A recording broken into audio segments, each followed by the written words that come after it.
Good morning, lovelies. Let's talk about the hardest command. Jesus, coffee. So let's talk about the hardest command. So God gives us a lot of commands.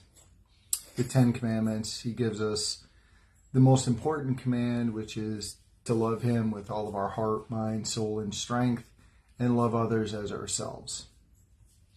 But I want to talk about in Luke 6. There's a passage in there that talks about loving your enemies. That's hard. And it's not that it's hard, because He commands us to love everybody, including, He specifies it right here, to what extent we should love our enemies. And I want to go into that because to me, this is the hardest of all the commands because of our flesh. And not only our flesh, but our pride. Because why do we not want to love our enemies? Well, we don't want to love our enemies because, one, we don't want to admit that we were wrong, or we don't want confrontation.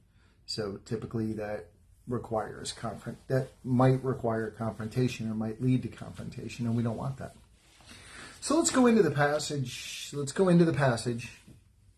And let's talk about it and kind of break it down. But I say to you who hear, love your enemies. Do good to those who hate you. It's not easy. Bless those who curse you. And pray for those who spitefully use you. To him who strikes you on one cheek, offer the other. Wow.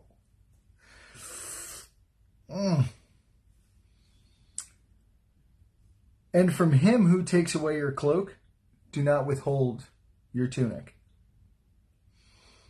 Give to everyone who asks of you. That one I find tough, because you see people on the side of the road, or you see people at at off ramps, and you don't want to be scammed. You give money to them not knowing that if they're actually destitute, or are they just scamming money.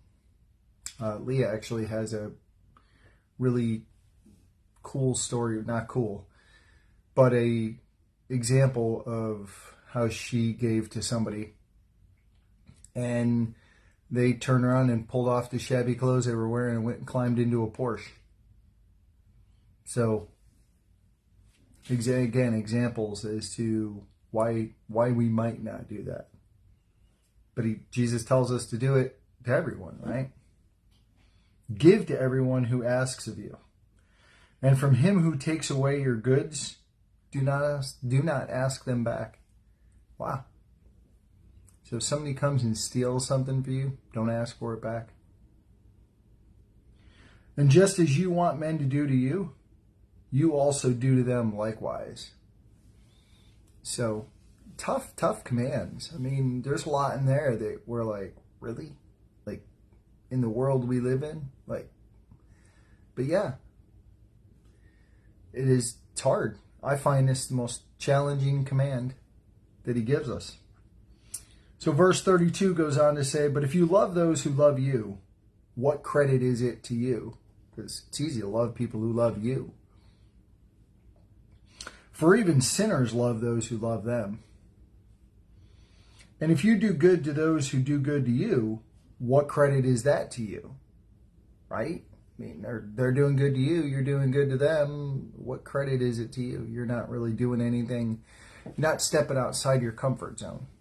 You're reciprocating what's given. So you're reciprocating the love they give you, you're reciprocating the good things they give you. Not really credit. But when you have to extend that loving hand and that helping hand, good morning, Brenda, to others that aren't loving you and aren't giving you things and aren't being generous to you, it's much more of a challenge.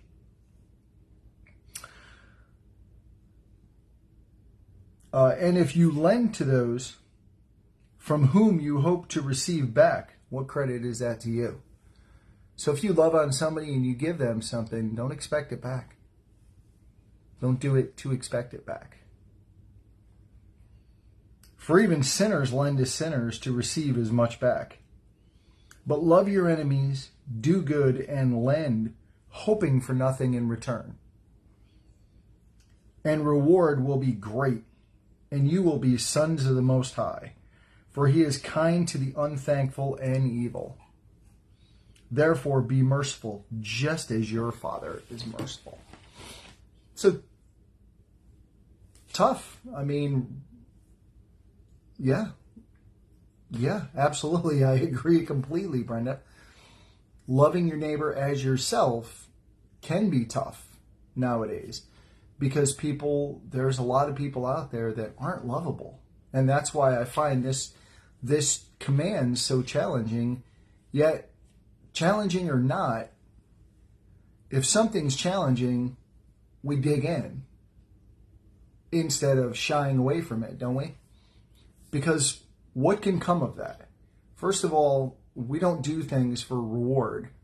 We do things because he commands us to do it. Are we equipped? Are we called to do that? Yeah, he calls us and he equips us. It's our flesh that doesn't want to step in and do that. It's our pride that doesn't want to step in and do that. It's fear that doesn't want to step in and do that.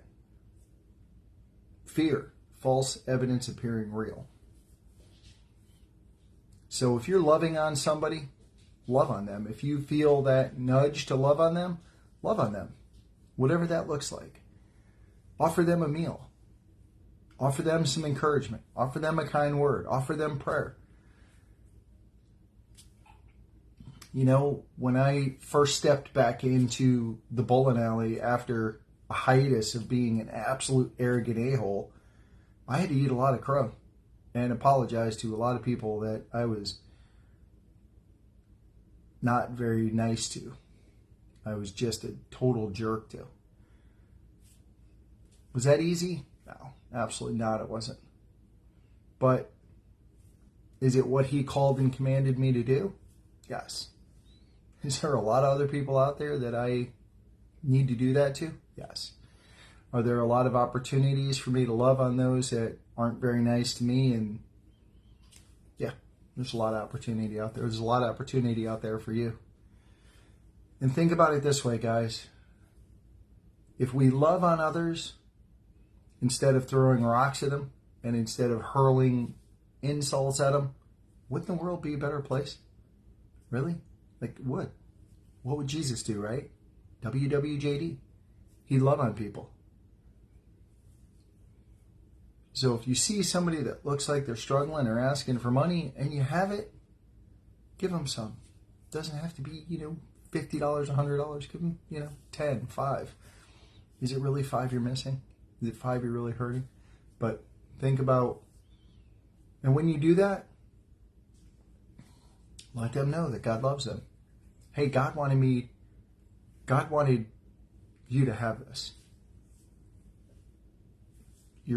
Not only are you giving them that, but it's an opportunity to plant seed, letting them know that he loves them and he wanted them to have this. So 1, you're planting a seed. 2, you're loving on them. And who knows what that happens? Who knows what God will do with that? But the important thing is you've stepped out and you've done what he's called you to do. So I love you guys. You guys have a fantastic Thursday. We'll be back tomorrow with whatever Dad wants to talk about.